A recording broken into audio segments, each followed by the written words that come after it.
Okay, good afternoon and a warm welcome to all the students of MAMSC Part 1. This is going to be the paper on principles of climatology.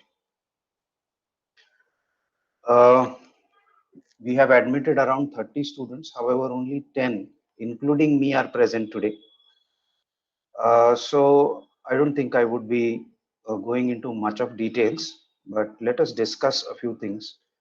ती आरती पूल join झाली आहे का? आरती पूल, कारण ती एकटी मुलगी आहे की जिला मराठी कळत नाही आणि बाकी सगळे तर काय मराठी न कळणार असं कोणी असेल आत्तापैकी 1000 पैकी तर कृपया सांगावे. तिसरी गोष्ट, माझे सगळे लेक्चर्स हे मी रेकॉर्ड करत असतो. रेकॉर्ड केल्यावर मी डाउनलोड करून ते माझ्या YouTube चॅनलवर टाकतो. तिथे तुम्हाला याचा ऍक्सेस राहील. YouTube चॅनलला माझ्या सबस्क्राईब केलं तुम्ही तर तुम्हाला मी प्रत्येक वेळेस लेक्चर टाकलं की त्याचा रिमाइंडर सुद्धा येत जाईल. आय पर्सनली बिलीव्ह, तर मी मराठी आणि इंग्लिश दोन्ही मध्ये बोलू शकतो, बट आपलं पीजीला जेव्हा आपण येतो, भूगोल हा विषय हा सायन्स फॅकल्टीमध्ये असतो आणि त्याच्यामुळे तुम्ही जेव्हा when you answer your exams, you have to actually write your answers in English. बऱ्याच वेळेस असे बरेच बॅच झाले. आता मी जवळजवळ 27 वर्ष ह्या शिक्षण क्षेत्रात आहे आणि गेली 17 ते 18 वर्ष किमान क्लायमेटॉलॉजी हा विषय शिकवतो आहे. याच्या काही गोष्टी आज मी थोड्याशा खुलासाने सांगीन आणि काही इतर गोष्टी ज्या आहेत ह्या यांचा खुलासा हा वेळोवेळी करतच राहील. So I personally prefer from my experience that we should be speaking or interacting in English. जिथे तुम्हाला वाटेल की सर फार हेवीच बोलतायत, तिकडे तुम्ही अनम्यूट करून मला सांगू शकता की सर हा मुद्दा हा मला समजला नाही, त्याच्यामुळे हा तुम्ही पुन्हा सांगावा. असं तुम्ही केलं तर आपण इंग्लिश मराठी दोन्हीमध्ये मी तो मुद्दा सांगितला. याच्या व्यतिरिक्त तुम्हाला वाटलं की सुरुवातीचे काही दिवस ते टॉपिक आपण पुन्हा मराठीमध्ये शिकून घ्यावेत, तर अशा परिस्थितीमध्ये आपले जे 3-4 लेक्चर्स होतील रेग्युलर, याच्या व्यतिरिक्त आपण एक आपला ग्रुप करून किंवा एक चौथं लेक्चर जेव्हा असेल तेव्हा आठवड्याभरात आपण नेमकं काय केलेलं आहे याची नोंद आपण पुन्हा मराठीत सुद्धा घेऊ शकतो. पण जेव्हापासनं मी एक्सक्लुसिव्हली इंग्लिश बोलायला सुरू केलेलं आहे तेव्हापासनं there has not been a major issue. काही वेळेस होतं की मुलांना अजिबात कळत नाही, पण आपण प्रयत्न केल्याशिवाय आपल्याला इंग्लिश हे कळणार नाहीये आणि त्याच्यामुळे जे इंटरॅक्शन आहे, I believe that the interaction should take place in English language to start with. There are many reasons for that. आणि ह्या रिझन्सला अनुषंगून इफ यू सी आपल्या व्हॉट्सअपचा जो ग्रुप आहे त्या व्हॉट्सअपच्या ग्रुपवर I have posted a few things. त्याच्यामध्ये एक वर्ड्सची डिक्शनरी टाकलेली आहे. हे वर्ड्स कुठले आहेत तर these words are words related to the paper of climatology. आता गंमत अशी होते की बऱ्याच वेळेस आपल्याला नेमकी ती काय प्रक्रिया आहे ही माहिती असते, पण तो इंग्लिश शब्द म्हणजे हे असं माहिती नसतं. त्याच्यामुळे मुद्दाम ती डिक्शनरी मी तुम्हाला टाकलेली आहे. ती लिंक आहे, अर्थात ती माझ्या ड्राईव्हवरची कॉपी आहे आणि तुम्ही ती डाउनलोड करून घेऊ शकता. डाउनलोड केल्यावर ती सगळी वाचा. आता ही डिक्शनरी मी स्वतः तयार केलेली आहे का तर नाही.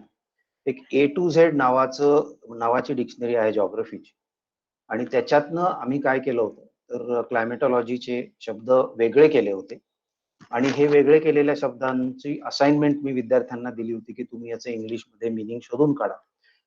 काही ठिकाणी जिथे डायग्राम्सची गरज होती तिथे आम्ही डायग्राम्स टाकले आणि साधारण मला वाटतं एक 7-8 वर्षापूर्वी 2013-14च्या बॅचनी ही डिक्शनरी तयार केलेली आहे आणि ती डिक्शनरी सबसिक्वेंट बॅचेस यूज करत आहेत. So that dictionary is going to be very handy. I would in fact say की इतर विषय जे आहेत तुमचे त्या विषयांमध्ये सुद्धा तुम्ही अशी डिक्शनरी ठेवल्यास तुमचा उपयोगच होईल. अर्थात ती अख्खी डिक्शनरी माझ्याकडे आहे आणि विद्यार्थी जेव्हा ऑफलाईन येतात, रादर मागच्या वर्षीपर्यंत ऑफलाईन जेव्हा यायचे, तेव्हा त्याची एक कॉपी मी विद्यार्थ्यांना द्यायचो आणि विद्यार्थी त्याची झेरॉक्स करायचे आणि ते ठेवायचे. याचं कारण असं होतं, की मी ती ती डिक्शनरी असावी अ, असा माझा आग्रह नेहमीच असतो.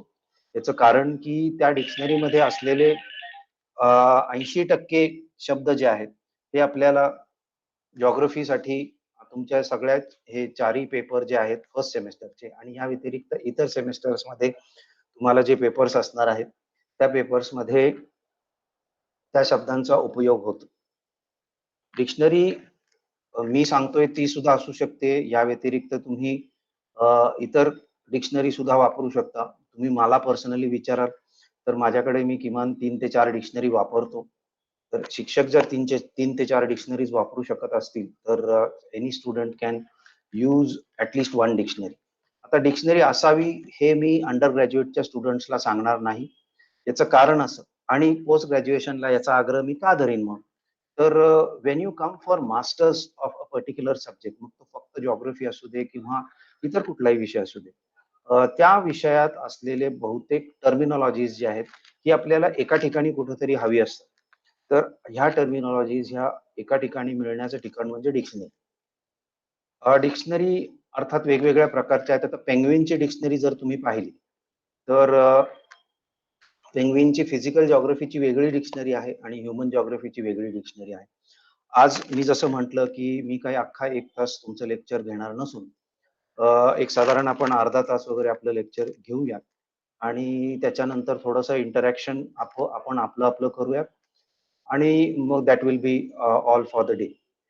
उद्या सुद्धा आपण थोडीशी इंटरॅक्शन्सच करणार आहोत कारण डायरेक्टली जर क्लायमेटॉलॉजीमध्ये आपण गेलो, तर माझा असा अनुभव आहे, की बऱ्याच विद्यार्थ्यांना ते थोडंसं अवघड जातं. तर तो थोडासा आपण म्हणतो, की ते थोडासा विषय आपण सॉफ्ट करू. त्याचा भूगोलामध्ये काय उपयोग आहे? How does it operate as a subject and the processes in that and what are the relationships as far as geography is concerned. हे हळू करत आपण क्लायमेटॉलॉजीमध्ये उतरणार आहोत. विषय अवघड आहे का? तर इनफॅक्ट येस, थोडासा अवघड आहे. पण मी जसं म्हटलं, की मी वेळोवेळी जे तुम्हाला सांगतोय, से फॉर एक्झाम्पल आता मी डिक्शनरी तुम्ही वाचावी असं मी तुम्हाला सांगितलेलं आहे. तर किमान ती डिक्शनरी एकदा जरी चाळून घेतली तुम्ही आणि एक साधारण अंदाज, मी असं म्हणणार नाही की 100% त्याच्यातलं तुम्हाला कळेल. कारण ते जे 100% आहे किंवा ती जी डिक्शनरी आहे, त्याच्यातलं बहुतेक मटेरियल जे आहे हे आपण आपला कोर्स जो आहे, प्रिन्सिपल्स ऑफ क्लायमेटॉलॉजी याच्यामध्ये करणार आहोत. इनफॅक्ट मी ते एकदा पाहून घ्यावं सगळ्यांनी आणि काय कळतंय, काय नाही कळतंय, त्या अनुषंगाने मला अजून किती वाचावं लागेल.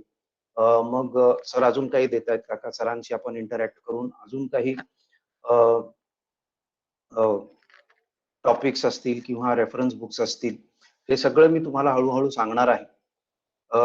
मला एक सांगा, तुमचं ह्या आधी विस्तृत असं लेक्चर कुठलं झालंय का? अनम्यूट करून सांगू शकतं तुमच्यापैकी कोणी? की काल परवा आपण ऍक्च्युली लेक्चर सोमवारपासून सुरू केली. तर त्या दिवसापासून आजपर्यंत इतर काही लेक्चर झाली आहेत का तुमची? पहिल्यांदा मला हे सांगा अनम्यूट करून. नाही सर. सर सर आज सकाळी झालंय इकॉनॉमिक जिओग्राफीचं लेक्चर. इकॉनॉमिक जिओग्राफीचं आणि हो सरांनी साधारण काय काय सांगितलंय हे मला सांगितलं तर उगाचच तुम्हाला रिपीट करून मी बोर करणार नाही. त्या व्यतिरिक्त काही माहिती तुम्हाला जी आम्ही शेअर करू इच्छितो ते मी सांगेन. सरांनी इंट्रोडक्शन घेतलंय म्हणजे सगळ्यांचं आणि इकॉनॉमिक जिओग्राफीचं जे डेफिनेशन असतं त्याबद्दल थोडं सांगितलेलं आहे त्यांनी. ओके ओके म्हणजे इतर प्रायमरी प्राथमिक क्षेत्रापासून Oh, ते fine, fine, fine. I got an idea. So I think I need to start from the scratch. I understand की बरं आता उपस्थित असलेल्यांपैकी सायन्स मधनं इकडे आलेलं कोणी आहे? सायन्स BSc करून इकडे आलेलं कोणी आहे? नसेल तर ओके, आय अंडरस्टँड की आपण सगळे TYBA करून आलेलो आहोत. बरं, पुणे विद्यापीठाच्या Mansi Kulkarni please unmute yourself and you can just tell us what you have done as far as your BSc is concerned? Manasi Kulkarni, you can unmute yourself, and because you have raised your hand, I can see your hand has been raised. So I would like you to express a few things about Manasi Kulkarni. Can you please unmute yourself? Sir, I have some mic problem on my laptop. Okay, but then you are from BSc. You are a TY BSc from SP College. You can type your answer. Okay, fine. Okay. Probably you should be knowing me because I normally teach FY BSc as well. I may not have taught you in SY and TY, but probably if you have been a student of SP College, I have taught you. Yes, okay, thank you.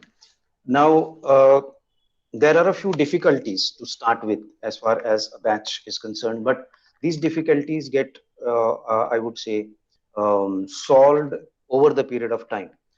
गंमत अशी होते की बऱ्याच वेळेस I am particularly referring to the arts faculty student. आता गंमत अशी आहे की geography is one of that subjects wherein students from science as well as students from arts come together to do their masters. There is a difference as far as the studying pattern and facilities are concerned at BSc level and BA level. तुम्ही पाहाल की BSc ची जी मुलं आहेत की 6 थिअरीचे paper आणि 3 practical असे भरघोस विषय घेऊन TY BSc केलेलं असतं. त्यांना SY ला पण भरपूर विषय असतात, फर्स्ट इयरला पण असतात. फर्स्ट इयरला एक जॉग्राफी, मला वाटतं सेकंड इयरला 2 जॉग्राफी आणि प्रॅक्टिकल ऑफकोर्स, आणि TY ला मग 6 थिअरी पेपर्स आणि 3 प्रॅक्टिकल असं असतं. याच्या थोडस वेगळ्या अनुषंगाने BA चं जे असतं, तुम्ही फर्स्ट इयरला इतर विषयांबरोबर एक भूगोल विषय घेता, सेकंड इयरला यू गो फॉर स्पेशलायझेशन, आणि ह्या स्पेशलायझेशन मध्ये मग तुमचा S1, S2, S3 म्हणजे 2 स्पेशलचे विषय आणि S3 म्हणजे तुमचं प्रॅक्टिकल, आणि तोच पॅटर्न तुमचा TY ला फॉलो होतो. तर होतं काय की जेव्हा सायन्सचा विद्यार्थी BSc करून येतो आणि जेव्हा आर्ट्सचा विद्यार्थी हा BA करून येतो, दोघांचं जे ब्लेंडिंग असतं जॉग्रफीचं याच्यामध्ये थोडासा फरक असतो. त्यामुळे जेव्हा याची कंपॅरिझन होते तेव्हा थोडंसं तराजू वर खाली होतं. पण ज्यांनी सिलेबस डिराईव्ह केलेला आहे की the whole process of MA MSc geography is for 20 credits. 20 credits म्हटल्यावर तुम्हाला 4 थिअरीचे विषय, at least to start with semester 1 4 थिअरीचे विषय असणार आहे आणि एक प्रॅक्टिकल असणार आहे. त्या प्रॅक्टिकलचे सुद्धा 2 भाग असणार आहे. हे 6 महिन्यात करायचे आपल्याला. हे तुम्ही पाहाल की तुमचं थोडंसं हेवी झाल्यासारखं होईल, पण एकदा तुम्ही या सिस्टमला रुळला की विशेष असा प्रॉब्लेम येत नसतो. याच्यासाठी एक महत्वाची बाब आपण लक्षात घेणं गरजेचं आहे, ती म्हणजे आपलं थोडंसं इंग्लिश हे इम्प्रूव्ह करणं गरजेचं आहे. कारण मी सारखं इंग्लिशकडे का येतो, तर तुम्ही मला प्रश्न विचाराल की सर मराठीमध्ये आम्ही हा अभ्यास करू शकत नाही का? तर तुम्ही निश्चित मराठीमध्ये सुद्धा हा अभ्यास करू शकता. बट आपण जेव्हा रेफरन्स बुक्स कडे जातो तेव्हा ह्या रेफरन्स बुक्स नॉर्मली 80% तुमच्या रेफरन्स बुक्स ज्या असतात ह्या इंग्लिश असतात, नॅशनल असू दे इंटरनॅशनल लेवलवर असू दे. आणि तिथे मग थोडीशी आपली काय म्हणतो कोंडी झाल्यासारखं होतं की काही शब्द कळत नाहीत वगैरे वगैरे. तर हा जो 6 महिन्याचा काळ असेल, आता आपण कोविड कंडिशन्स मध्ये आहोत, आपल्या ऍडमिशन्स थोडी लांबलेली आहेत, त्याच्यामुळे पूर्ण 6 महिने आपल्याला मिळतील का नाही ह्या आपल्या सुरुवातीला किंवा बेसिक जडणघडणीला, हा सुद्धा एक प्रश्नच आहे असं मी म्हणेन.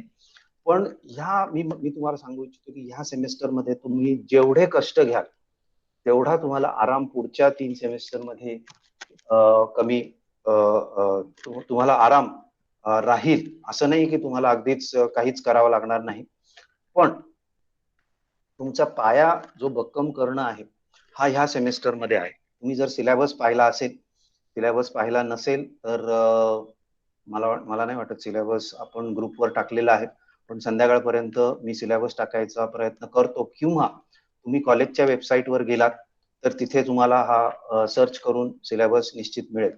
सिलेबस कडे येण्याचं कारण असं होतं की सिलेबसची तुम्ही टायटल्स बघितली तर तुमचे 4 थिअरीचे जे पेपर्स आहेत की याचं principles of geomorphology, principles of climatology, principles of economic geography आणि principles of population and settlement geography, असे 4 विषय आहेत.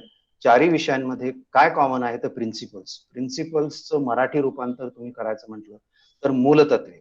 अमुक अमुक विषयाची मूलतत्वे काय आहेत, जिओमॉर्फॉलॉजीचं मूलतत्वे काय आहेत, क्लायमेटॉलॉजीची मूलतत्वे काय आहेत, इकॉनॉमिक जॉग्राफीची मूलतत्वे काय आहेत, आणि या व्यतिरिक्त पॉप्युलेशन आणि सेटलमेंट जॉग्राफीची मूलतत्वे काय आहेत. ही मूलतत्वे आपण शिकणं अपेक्षित असतं. आणि त्यामुळे माझं म्हणणं असतं की ही जी मूलतत्वे आहेत ही तुम्हाला जेवढी व्यवस्थित फर्स्ट सेमेस्टरला करता येतील तेवढी करा, कारण पुढचं जॉग्राफी हे या मूलतत्वांवर डिपेंडंट आहे. Okay, once you are done with the basics, as far as all these principles are concerned, understanding say the topics in at an advanced level becomes easier. पुन्हा परत मागे येऊन विषयांची आपण जर फोड केली तर of the 4 subjects 2 are belonging to physical geography म्हणजे प्राकृतिक भूगोल ज्याला आपण म्हणतो, आणि 2 are belonging to human geography ज्याला आपण मानवी भूगोल म्हणतो. ओके, जिओमॉर्फॉलॉजी म्हणजे भूरूपशास्त्र आणि क्लायमेटॉलॉजी म्हणजे हवामानशास्त्र. या व्यतिरिक्त इकॉनॉमिक जॉग्राफी सरांनी सकाळी तुमचं लेक्चर घेतलेलंच आहे. तर इकॉनॉमिक जॉग्राफी वुड बी आर्थिक भूगोल असं मी म्हणेन, आणि पॉप्युलेशन आणि सेटलमेंट म्हणजे लोकसंख्या आणि वसती भूगोल जो आहे, मला वाटतं तो हा पेपर थोड्याशा काही प्रमाणात मला वाटतं तुमचा अंडर ग्रॅज्युएट लेवलला झाला असेल. बरेचसा ह्याचा अभ्यास तुम्ही अंडर ग्रॅज्युएट लेवलला केला असेल, तर मग हे पेपर आम्ही पुन्हा का करतो, तर याच्या मागचं कारण असं आहे की आता तुम्ही पीजी लेवलला आहात. पीजी लेवलला थोड्याशा ऍडव्हान्स्ड लेवलला हे असेल निश्चित, आणि तुम्हाला हे पेपर जेव्हा संपतील तेव्हा निश्चित लक्षात येईल की आपण जे अंडर ग्रॅज्युएट लेवलला केलं होतं त्याच्यापेक्षा थोडंसं हायर लेवलला आपण हे करतो. पुढे जाऊन थोडंसं सांगायचं म्हटलं, आपलं हे इंडक्शन आपण घेणार आहोत असं गायकवाड सरांनी आम्हाला सांगितलेलं आहे. पण इंडक्शनच्या आधी तुम्हाला थोडीशी माहिती असावी म्हणून सांगतोय मी की आता तुमचे एकूण तुम्हाला 20 क्रेडिट्स कमवायचे आहेत. प्रत्येक सेमेस्टरला तुमचे 5 क्रेडिट्स असतील. प्रत्येक सेमेस्टरला तुमचे 5 क्रेडिट्स असतील. आणि प्रत्येक विषय 5 विषय असतील. प्रत्येक विषय जो आहे हा 4 क्रेडिटचा असतो. 4 क्रेडिटचा म्हणजे 100 मार्काचा, म्हणजे 25 मार्काला 1 क्रेडिट म्हणजे 100 मार्काला तुमचे होतात 4 क्रेडिट. आता ह्याचं सुद्धा पुन्हा डिव्हिजन असं आहे की इंटरनल आणि एक्सटर्नल. तुम्ही विद्यापीठच्या सिस्टीम मध्ये होता, अंडर ग्रॅज्युएट सिस्टीमला होता, तेव्हा मला वाटतं 30% इंटरनल आणि 70% एक्सटर्नल असा भाग, अशी डिव्हिजन होती. आता आपण पीजी लेवलला हे 50-50 करणार आहोत. 50% तुम्हाला इंटरनल मार्क तुमचे शिकवणारे शिक्षक देतील आणि 50% तुमचे इंटरनल मार्क जे आहेत हे तुम्हाला तुमच्या परीक्षेतनं कमवावे लागतील. आता इंटरनल जी म्हणतोय मी, तर ह्याला एवढं वेटेज का आलेलं आहे, म्हणजे नजीकच्या काळात एवढं वेटेज का आलेलं आहे, तर युजीसीनी हे थोडंसं सगळं चेंज केलेलं आहे की याला आपण कंटिन्युअस इव्हॅल्युएशन करणं असं आपण म्हणतो. की तुम्ही नॉर्मली कसं होतं की तुम्हाला एक विषय हा 6 महिने शिकवला जातो पीजी लेवल जर आपण म्हणत असू. आता अंडर ग्रॅज्युएट पण सेमेस्टर लेवलला आलेला आहे, तर एक पेपर साधारण 6 महिन्याचा असतो आणि त्याची परीक्षा आपण जर डायरेक्ट 6 महिने संपल्यावर देणार असू तर कुठेतरी युजीसीला वाटलं की विसंगती आहे, आणि त्यामुळे जो शिक्षक शिकवतोय त्यांनी शिकवता शिकवता काही टेस्टिंग केलं पाहिजे त्या विषयाबद्दल, त्या पेपरबद्दल काही वाढीव माहिती देऊन विद्यार्थ्यांकडनं काही टास्क असाइनमेंट्स ह्या सोडवून घेतल्या पाहिजेत. या असाइनमेंट्स क्लायमेटॉलॉजीच्या बाबतीत काय असतील हे मी तुम्हाला हळूहळू आज आपल्याकडे वेळ असेल तर किंवा मग उद्या हे सांगीनच, पण हे हळूहळू समजून घ्या. ह्याच्या व्यतिरिक्त मला वाटतं मी आधी सुद्धा सांगितलेलं आहे की हे लेक्चर रेकॉर्ड होतं आहे आणि ह्याचं रेकॉर्डिंग मी डाउनलोड करून माझ्या युट्यूब चॅनलवर टाकणार आहे. त्याची एक लेक्चरची लिंक मी तुम्हाला देईन. अशीच लेक्चर आपण मागच्या वर्षी सुद्धा घेतलेली आहेत. तर एखादं लेक्चर तुम्हाला वाटलं की ह्या वर्षी सरांचं हे लेक्चर काही आपल्याला पटलं नाही बाबा, तर सेम टॉपिकचं मागच्या वर्षीचं लेक्चर जर तुम्ही पाहिलं पाहू शकता आणि त्याच्यावरनं तुम्ही अंदाज घेऊ शकता, किंवा आजचं लेक्चर फारच इंटरेस्टिंग झालं बाबा आणि ह्या लेक्चरमध्ये पुढं काय ऍक्च्युली शिकवलं जातं हे जर तुम्ही समजून घेण्यात इच्छुक असाल तर तुम्ही पुन्हा त्या ड्राईव्हवर जाऊन किंवा युट्यूब चॅनलला जाऊन त्याचा पुढचा टॉपिक जे आहे त्याच्या रिलेटेड जे मागच्या वर्षी लेक्चर झालेलं असेल त्याचा तुम्ही ते पूर्ण तुम्ही पाहू शकता. त्यामुळे माझं चॅनल जे आहे हे तुम्ही सबस्क्राईब कराल तर तुम्हाला त्याचा जास्त उपयोग राहीलच. देन तुमचं फर्स्ट सेमिस्टरचा परीक्षा होते. इंटरनलचे 50 पैकी मार्क तुमचे टीचर्स देतील प्रत्येक विषयाचे आणि 50 मार्काची तुमची एक्सटर्नल होईल. सध्या कोरोनाच्या काळामध्ये ही एमसीक्यू होते, पण आय बिलीव्ह की दिवाळीनंतर ऑफलाईन सुरू होईल. ऑफलाईन सुरू झालं तर ऑफलाईन परीक्षा सुरू होतील. ऑफलाईन परीक्षा सुरू झाल्या तर तुम्हाला सब्जेक्टिव्ह परीक्षा होईल तुमची. सब्जेक्टिव्ह परीक्षा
कॉलेजमध्ये प्रॉब्लेम झाला इंटरनेटचा, त्याच्यामुळे डिस्कनेक्ट झालं. So I once again connected from my mobile phone ना. आता सुरुवातीचे काही दिवस ही अडचण आपल्याला येऊ शकते खरी. तुम्ही मगाशी म्हणत होतो की जर दिवाळीनंतर कॉलेज व्यवस्थित सुरू झालं तर तुमचे ऑफलाईन लेक्चर्स सुरू होतील आणि as far as these offline lectures are concern आणि ऑफलाईन परीक्षा झाली तर you would have to write your exams in English. आणि त्याच्यामुळे मी मगाशी जे म्हटलं की हा विषय जेवढा तुम्ही हा विषय म्हणा किंवा जिओमॉर्फॉलॉजी म्हणा, दोन्ही विषय तुम्ही जेवढे इंग्लिशमध्ये समजून घ्याल तेवढं तुम्हाला चांगलं होईल. हे मी स्वतःच्या एक्सपिरियन्सवरनं सांगतोय, कारण काही वर्ष आम्ही हा सुद्धा एक एक्सपेरिमेंट केला होता की ठीक आहे आपण मुलांना मराठीमध्ये शिकवूयात. पण गंमत अशी झाली की शिकवलं आम्ही मराठीमध्ये, पण तेव्हा सुद्धा बऱ्यापैकी मुलं क्लायमेटमध्ये नापास झाली. त्यांना आम्ही विचारलं तर म्हणे सर आम्हाला समजलं होतं सगळं, पण लिहिताना मात्र इंग्लिशचा प्रॉब्लेम झाला. त्याच्यामुळे माझा हा कायम आग्रह असा असतो की when you understand the subject try to understand it in English so that you can place it in English as well. याच्यासाठी मी माझ्या परीने बरंच काही काय म्हणतो आपण उद्योग करत असतो. तुम्हाला मी असाइनमेंट देत असतो. शक्यतो परीक्षेला पडणारे जे प्रश्न असतात हे प्रश्न तुमच्याकडनं इंग्लिशमध्ये लिहून घेतो मी as a part of your assignment, जेणेकरून किमान याच्यामध्ये काय लिहिणं अपेक्षित आहे हे तुम्हाला माहिती असतं.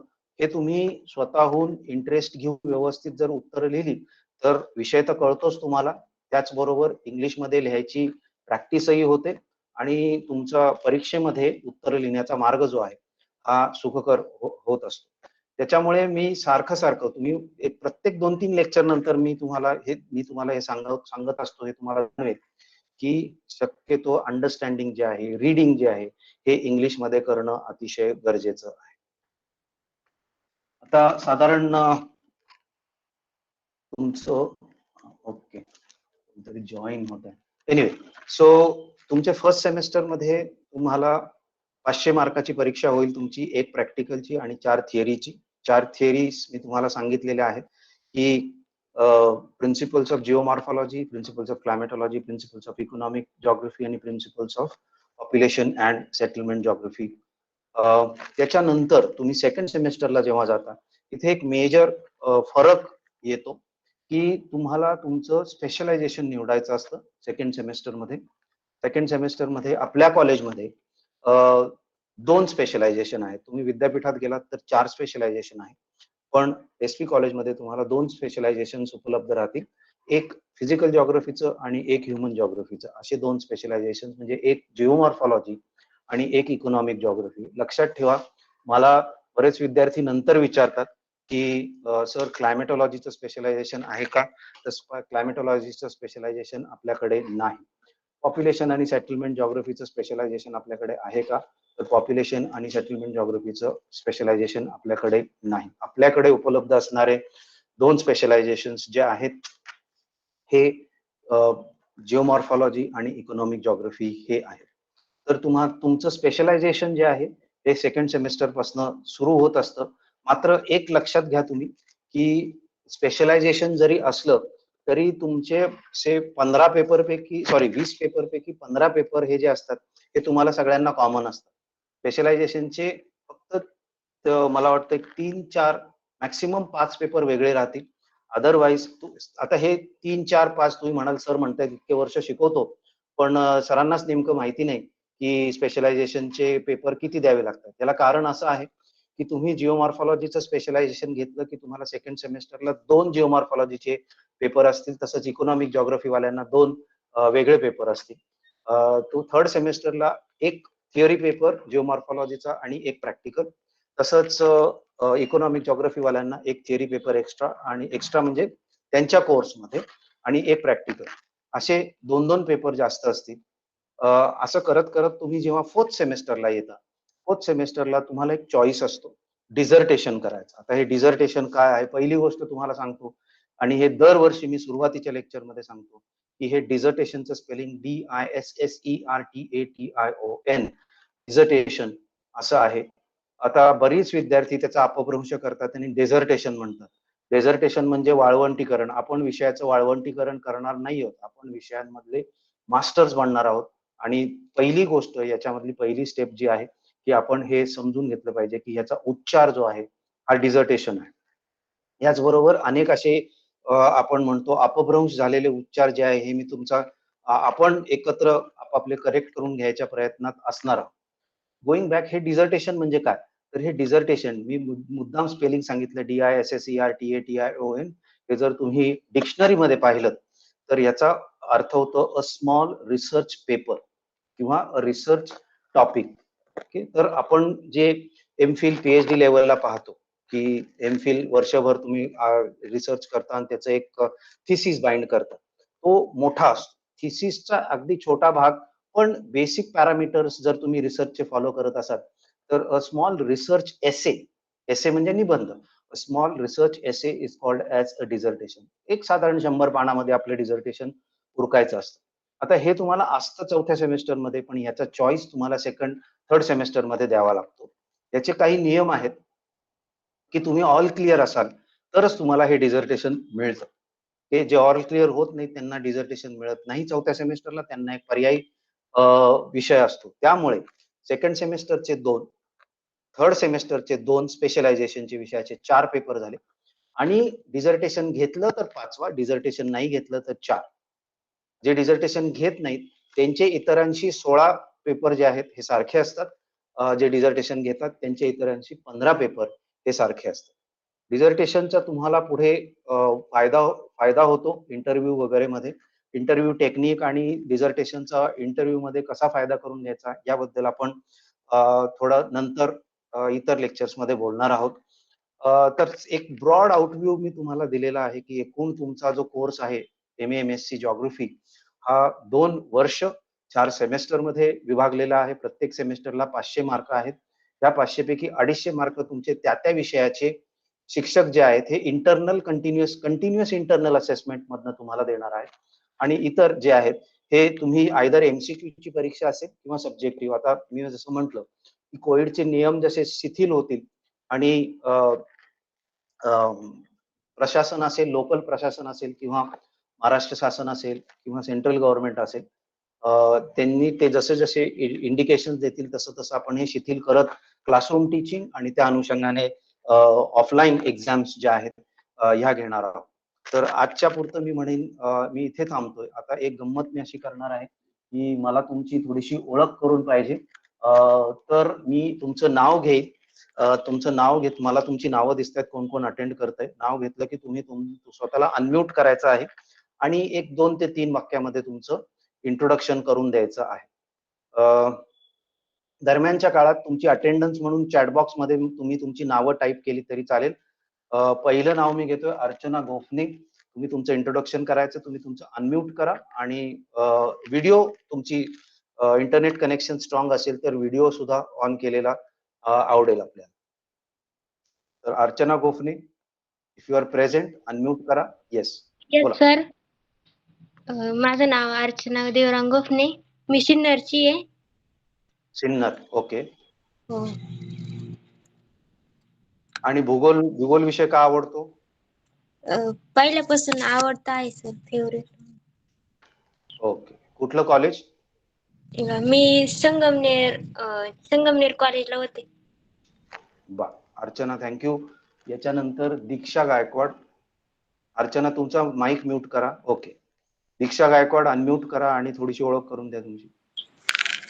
माझं नाव दीक्षा सुग्रीव गायकवाड आहे. मी माझं ग्रॅज्युएशन हे नवरोजी वाडिया कॉलेज येथून कंप्लीट झालेलं आहे. मी नवरोजी वाडिया म्हटल्यावर मला आठवलं मी फर्स्ट इयर आणि सेकंड इयर BSc हे नवरोजी वाडियामधनं केलेलं आहे. खरे मॅडम मला शिकवायच्या. हो सर, आम्हाला पण त्या हेड आहेत आता हेड आहेत त्या. हो हेड आहे. मी TY ला BSc करायला SP कॉलेजमध्ये आलो होतो 1990 साली. त्याच्या आधी 2 वर्ष मी वाडिया कॉलेजमध्ये होते. Divya Nalawade, can you give your introduction please? हा सर, माझं नाव नलवडे दिव्या अमृत. मी बारामतीची स्टुडंट आहे. बारामती कुठलं कॉलेज? शारदानगर. शारदानगरचं म्हणजे हे विद्याप्रतिष्ठान? नाही, STM म्हणजे शारदाबाई पवार महिला महाविद्यालय. कोण होतं जॉग्राफी शिकवायला? तिथे निंबाळकर सर आणि या वर्षी स्वाती मॅडम आल्या होत्या. ओके. साधारण आम्ही ओळखत असतो तुमच्या शिक्षकांना, त्याच्यामुळे मी नावही विचारतो शिक्षकांचं. याच्यानंतर करिश्मा बारकडे यांनी त्यांचा परिचय द्यावा. तर माझं नाव बरकडे करिश्मा लाल असून मी पुरंदरचे आहे आणि माझं ग्रॅज्युएशन वाघिरी कॉलेज सासवड मध्ये झालं. आणि आम्हाला जे शिकवायला होते तर ते SP कॉलेजचे स्टुडंट होते. तर ते म्हटले की तिथला स्टाफ चांगला आहे, त्यामुळे मी तिथे ऍडमिशन घेतली. निकाळजे सर होते का तुम्हाला? निकाळजे सर होते का तुम्हाला? का जगदाळे सर होते? असो, आपण नंतर बोलूयात पुन्हा. Kartiki Mahajan, please give your introduction.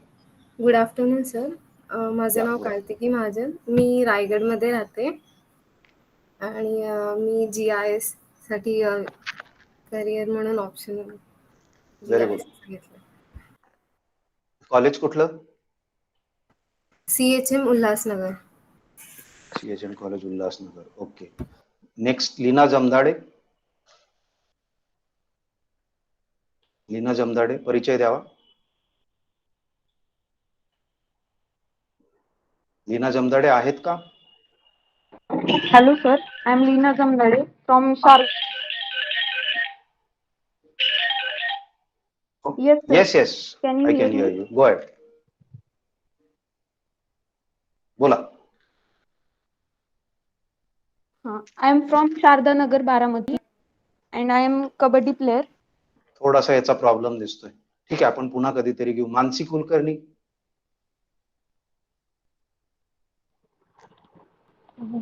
Hello, sir. Actually, I have switched to my mobile Okay. phone, so I can talk Fine. now. Myself, Manasi Kulkarni, and I have done my BSc in Geography from SP College itself. I've been a student of SP College from my 11th standard, and it's like my second home now. And actually, I'm pursuing for a competitive exam and banking exam and insurance exam. I might focus. And Great. Masters. Thank you. All the best. Yeah. Thank you. Manoj बोद्रे. नमस्कार sir. Manoj बोद्रे. नमस्कार. नमस्कार. बोला. माझं नाव मनोज गजानन बोडरे. गाव माझं वाठरा बुद्रुक, तालुका खंडाळा, जिल्हा सातारा. माझं ग्रॅज्युएशन वागेरे कॉलेज सासवड येथे झालं आणि मी पण राज्यसेवेची तयारी करतोय. तर मला जगदाळे सर त्याचबरोबर मेमाने सर यांच्याकडून म्हणजे या कॉलेजच्या बद्दल माहिती मिळाली आणि त्यामुळे मी ऍडमिशन घेतली. एक नॉलेजचा पार्ट म्हणून ओके. आणि एक येस, व्हेरी गुड. दृष्टीने पण खूप फायदेशीर अशी गोष्ट होईल. धन्यवाद. येस. मनोज देवकर. सर, माझं नाव मनोज देवकर बालासाहेब आहे. मी प्रॉपर परळीचा आहे. माझं ग्रॅज्युएशन कुठला? वाड्या कॉलेज परळीचं आहे सर. नाही, माझ्या कुठला जिल्हा? बीड जिल्हा. आवाज थोडासा बीड जिल्हा. ओके. माझं ग्रॅज्युएशन वाड्या कॉलेज झालेलं आहे sir. Wadia college. Okay, very good. आता 2 मनोज एकत्र आले, त्याच्याबरोबर तुम्हाला शिकवणारा तिसरा मनोज आहे. हे मी इथे थोडस नमूद करू इच्छितो. माझं नाव Manoj Kumar Devane. I think I did not share my name with you all. आणि माझे क्वालिफिकेशन आणि इतर गप्पा आपण उद्या मारूया त्याच्याबद्दल. Nikita Kotwal, can you introduce yourself?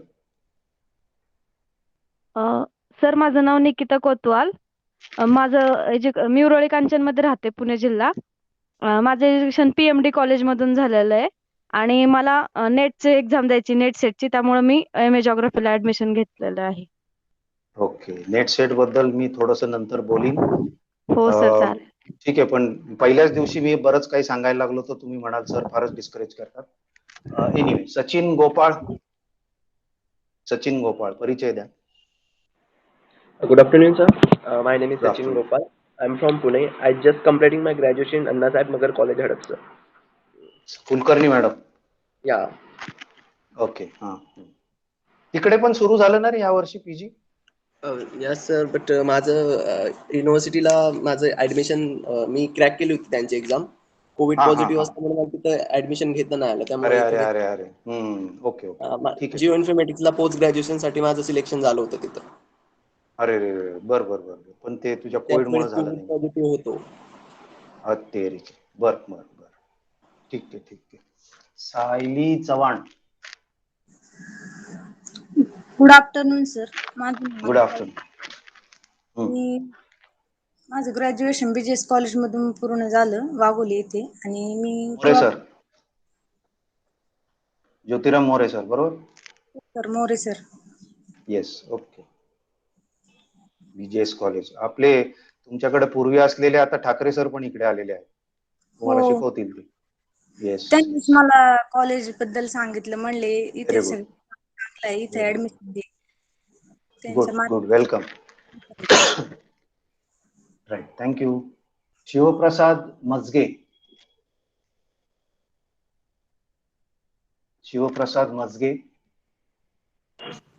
Good afternoon sir. Good afternoon. Shivprasad Ashok Majge sir, आणि मी देगलूर तालुका नांदेड जिल्ह्यातला विद्यार्थी आहे. माझं ग्रॅज्युएशन आबासाहेब गरवारे कॉलेज मध्ये झालेलं आहे. पुण्यात आबासाहेब गरवारे कॉलेज. अविनाश शेलार सर असतील. हो, अविनाश शेलार सर, सूर्यवंशी सर पण होते. सूर्यवंशी सर, बरोबर. Thank you. Next is Sujata Kolhe. Hello sir. या. सुजाता सीताराम. मी संगमनेरची आहे आणि मी संगमनेर कॉलेज मधनं माझं graduation. Okay. Sangamner college. Sumedha Pantoji is the next person. Good afternoon sir. Me SP ची माझं BA SP मधूनच झालंय. अच्छा, म्हणजे तू FY BA ला मी शिकवलं असेल तुला कदाचित. Yes sir. Yes, okay. म्हणजे किमान 2 स्टुडंट जे आहेत की जे मला ओळखतात आधीपासनं आणि you could share the experiences you had with my teaching with the other students in the class as well. कारण हे सांगण्याचं कारण असं की विद्यार्थी थोडंसं माझं इंग्लिश आणि हे बघून सर फारच कडक आहेत आणि मग इंटरॅक्शन करायला घाबरतात. तसं काही नसून आता ह्या दोन्ही विद्यार्थिनी तुम्हाला सांगतील, मानसी असू दे, सुमेधा असू दे, दे विल टेल यू की आय एम क्वाईट अप्रोचेबल आणि पर्टिक्युलरली मी एक चॅलेंज म्हणून हा विषय घेत असतो क्लायमेटॉलॉजी आणि तो व्यवस्थित उतरावा म्हणून थोडासा फोर्स करत असतो, बाकी काही. Thank you Sumedha. Sir first year मध्ये खूप एन्जॉय केले तुमचे लेक्चर्स. या, thank you. Next is Suraj Pawar. Hello sir. हा सर, माझं ग्रॅज्युएशन नवरोजी वाड्यामधूनच झालंय. अरे, ओके. आणि मूळ गाव कुठलं? पुण्यात सर, पुण्यातच. पुण्यातलाच. ओके. साधारण 15 मुलांचं इंट्रोडक्शन झालेलं आहे आणि let us talk for the day. ज्या पहिल्याच दिवशी जास्त हेवी व्हायला नको. So that's all. मी मगाशी सांगितलं तसं की तुमची अटेंडन्स चॅटबॉक्स मध्ये तुमचं चॅट मेसेजमध्ये तुमचं नाव लिहा, म्हणजे आजची अटेंडन्स तुमची मार्क होईल and that will be all for this day. If you have any queries तुम्ही विचारू शकता किंवा आपला व्हॉट्सअप ग्रुप आहे त्याच्यामध्ये सुद्धा तुम्ही तुमचं क्वेरीज टाकू शकता. जेवढं शक्य आहे तेवढं व्हॉट्सअपवर, जिथे नसेल डिटेलिंग असेल तिथे दुसऱ्या दिवशी मी लेक्चरमध्ये तो टॉपिक निश्चित घेत जाईल. तर तुम्हाला काही इश्यू असतील तर तुम्ही आता मला क्वेरीज असतील तर तुम्ही विचारू शकता किंवा हळूहळू जेव्हा क्वेरी येतील तेव्हा आपण त्या डिस्कस करूयात. निश्चितच पुस्तकं वगैरे हळूहळू सांगेन, टेन्शन घ्यायची गरज नाही. तुम्ही पर्टिक्युलरली क्लायमेटॉलॉजीच्या बाबतीत तुम्हाला व्यवस्थित क्लायमेटॉलॉजी कळल्याशिवाय मी तुमचा हात सोडणार नाही, हे तुम्ही समजून घ्या. मग ते इंग्लिशमध्ये शिकवणं असू दे किंवा तेच इंग्लिश तुम्हाला मराठीमध्ये सांगणं असू देत, यू विल एन्जॉय क्लायमेटॉलॉजी. एकेकाळी अवघड असणारा विषय तुम्हाला हा 6 महिने संपता अतिशय सोपा वाटायला लागेल, याची मी ग्वाही तुम्हाला देतो. फक्त मी सांगेन तेवढा अभ्यास मात्र तुम्ही करणं गरजेचं आहे. एवढं बोलून मी आजचं रेकॉर्डिंग थांबवतो आणि if you don't have any queries as such, you can leave the meeting. Thank you very much. We'll meet tomorrow.